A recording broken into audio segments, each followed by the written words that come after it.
almost the same state of mind should have been present in a 3rd century court. The Roman magistrates confronted with Christians that refused to obey the civil religion of the Roman Empire thought that Christians in fact did not have a religion at all. They were atheists. And should they be treated equally with the people that practiced the official civil religion of the state or not? Usually the answer was they should be treated differently, and they were usually punished for not following the religion. And this very brief discussion on what exactly Christianity is it a religion or not, leads us to the issue of why should we take the long view and not let ourselves be taken into activity by the modern social sciences. Famously, and you evoked it, Max Weber believed that secularism and the process of secularization are a dependent variable of modernity. Modern times secularize religion. And the whole debate, even when many sociologists afterwards did not actually agree in details with Max Weber, they followed conceptually in his footsteps. That is, secularization is a trend that is somehow consubstantial with modern times. In fact, if we look back at 3rd century court in whatever province of the Roman Empire, we may easily imagine that thoughts of secularization would have crossed the minds of the judges, of the magistrates, because they had before them Christians, which for them were agents of secularization. So my few remarks, I have only 15 minutes, my very few remarks will be organized, or rather disorganized, along 2 lines of perspective. The first is theological, and the second one relates to the method, the social sciences, and the way social sciences taught us to discuss such important issues as modernities, secularization, religion, public space, public-private, and so on and so forth. So the first approach came to me when I tried to connect 2 quite separate observations.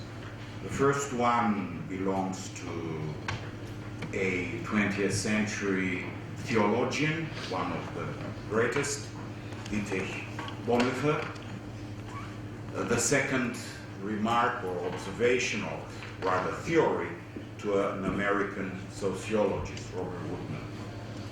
So Bonhoeffer observation, or amazement, if you will, could be recalled as follows. How come that a society, the German one, that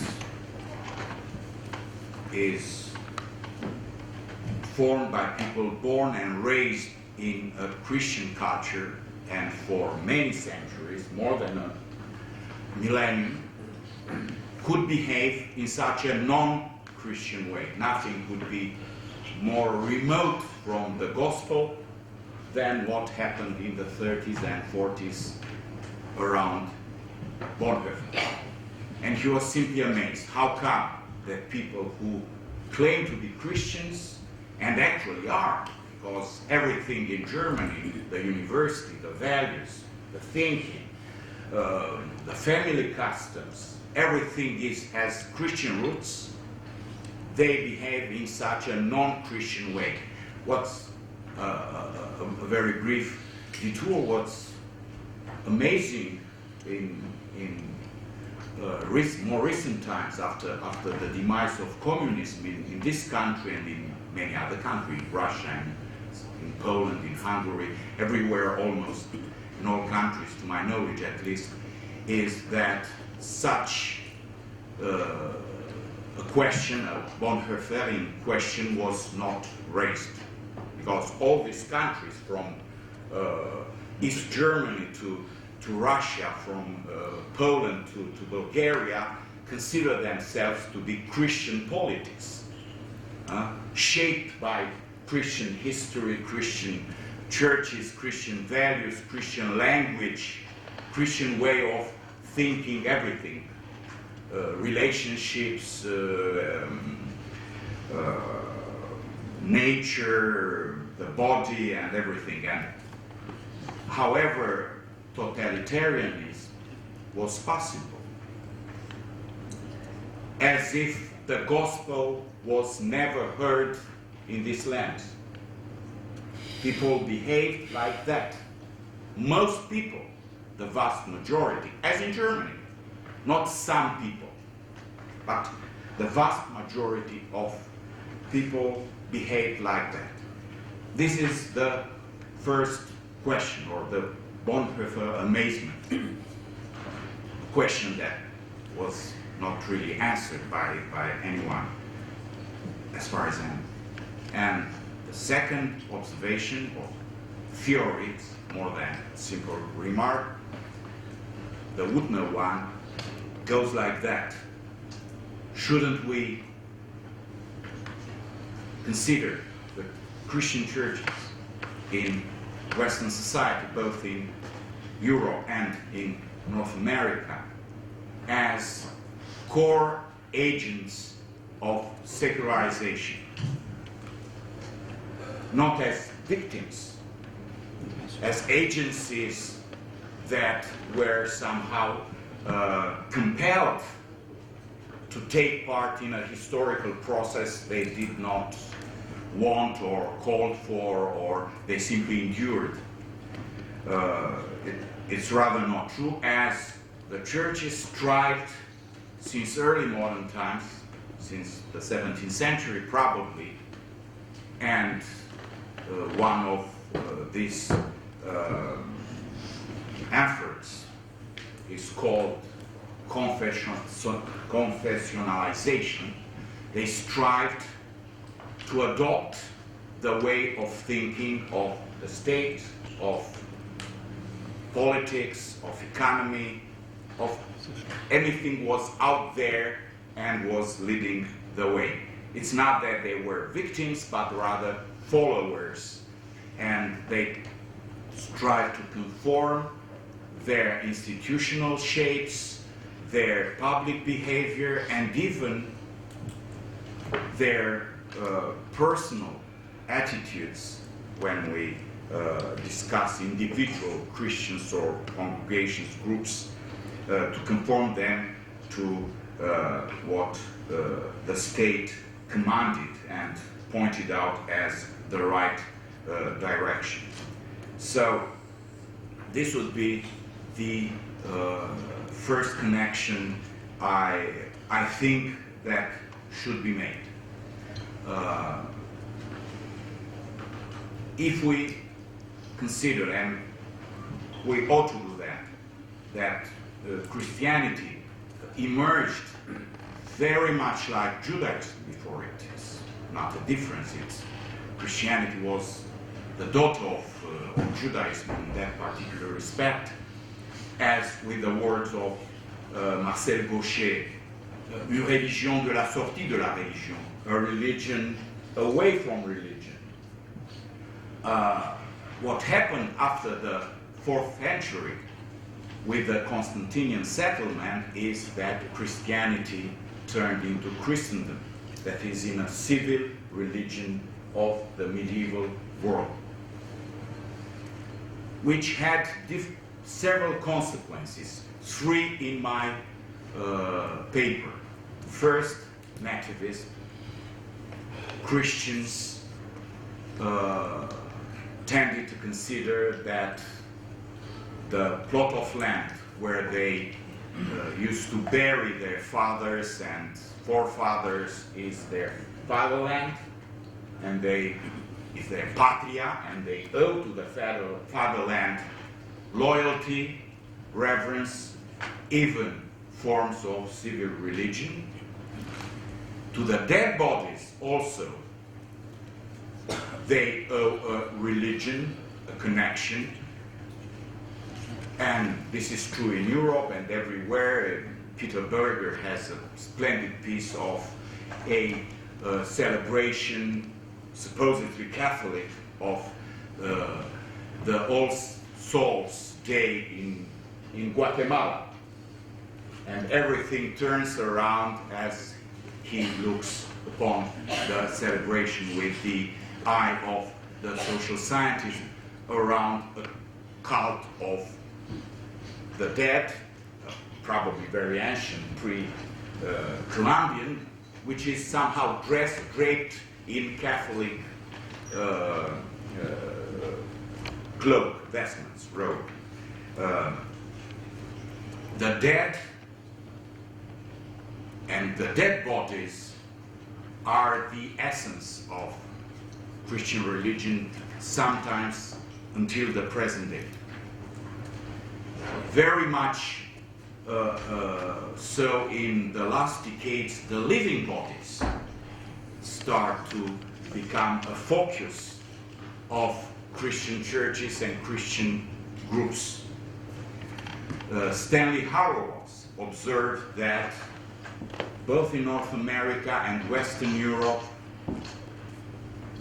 the church is fed. The church is, because there is no significant distinction among traditional, non-traditional churches in that particular respect. The churches are famous in the public opinion to non-Christians or to secular persons for being obsessed almost with the issue of the body. Abortion, homosexuality, and so on and so forth. And Hauerwas observed that, in fact, the state is very happy that the churches do so, because the state has not a discourse in the matter and is very happy somehow to confine the Christian presence in society on these particular issues of the living bodies. So, Christendom, which survives despite political secularization, separation of church and state, which is obvious in the US or in France and less obvious in other Western countries. The issue of bodies, dead and living, is central as for the public presence of the churches. It's almost the only discourses. It is true that at some point John Paul II tried to direct the attention to the poor, saying the church has a particular inclination to the poor and should be engaged in such policies. But you cannot, even the churches cannot imagine, if you are talking about poor, no church or all churches combined in the world cannot match lay charities, non-Christian charities as Bill and Melinda Gates Foundation or Warren Buffett. So non-Christians do more in terms of relieving needs in the world than all Christian churches combined in material terms, in the capacity of funding and putting up operations of relief of all kinds. So I won't say what the church should do. I just go back to one text that for me is fundamental, which describes what St. Augustine called the perplexity of, in Latin, that is the confusion. In modern English, I believe it would be more accurate, perplexe quipe sunt iste due civitatis, that the confusion of the kingdom of God, which is already at hand, as we well know, and the kingdom of Caesar, whatever Caesar is called, maybe called Trump or whatever, it's still the Caesar. And it's late 2nd century, early 3rd century text. It's the letter to Diognetus. We don't know the author of it, but we know the person to whom the letter was addressed was precisely a Roman magistrate who had to judge Christians for being irreligious, secular, not obeying the civil religion of the land. And to tell him who Christians are, the author goes like that. They live in their fatherland, but as resident aliens. They share everything with the others as citizens, but they suffer as aliens. Every foreign country is their fatherland, and their fatherland is alien to them. It's a dialectic, if you will, which is quite complicated. We may only wonder and try to intellectually reconstruct what the Christian experience of the 2nd or 3rd century might have, or even 4th century might have been, even 5th century, because listen to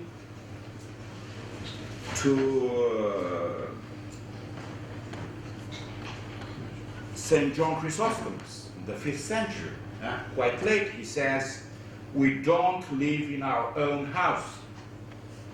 We are immigrants, foreigners, exiles, as Christians.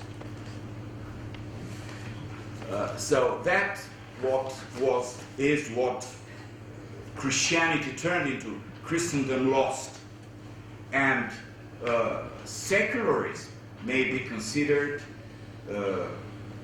and Bonhoeffer was prepared to give such a solution, which was somehow tested in a forensic way in the U.S. religion life in the 60s and 70s, a religionless Christianity.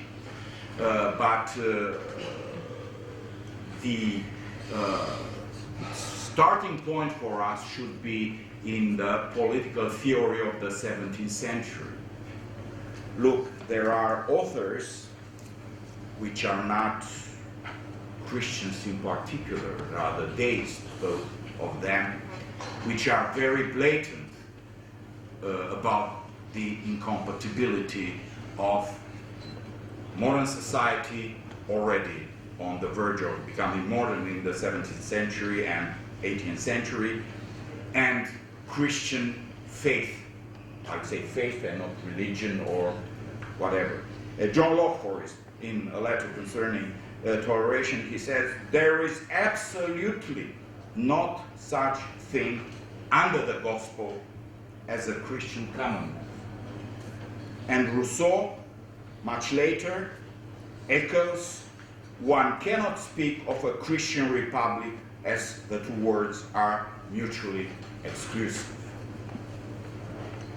So the Christendom illusion, which is still alive, for instance, very much in this country, officially alive in Zimbabwe, the only country, to my knowledge, to proclaim itself quite recently as a Christian country in the constitution. That you can Christianize, you can baptize somehow the state or Caesar. Caesar may be baptized as an individual, as in last year's Christmas address, Queen Elizabeth talked about how Christians are devoted to charities in Britain, and she humbly said, I'm one of them. So she considered that herself as a Christian. So Caesars of all kinds may consider themselves Christians at a personal level, but politically they are not. They are the enemy whom we should love as Christians, but nonetheless they are not our friends. When Christ risen from the grave, what happened actually materially, and everybody saw, and we have records in the gospel, is that the seal of Caesar that sealed the stone was broken. So Christians ever since, for 2,000 or rather 1,600 years, try to stick again the seal of Caesar, which was broken by the resurrected Christ. So I've just started to talk about my topic, but in further discussion I may add some things. Thank you.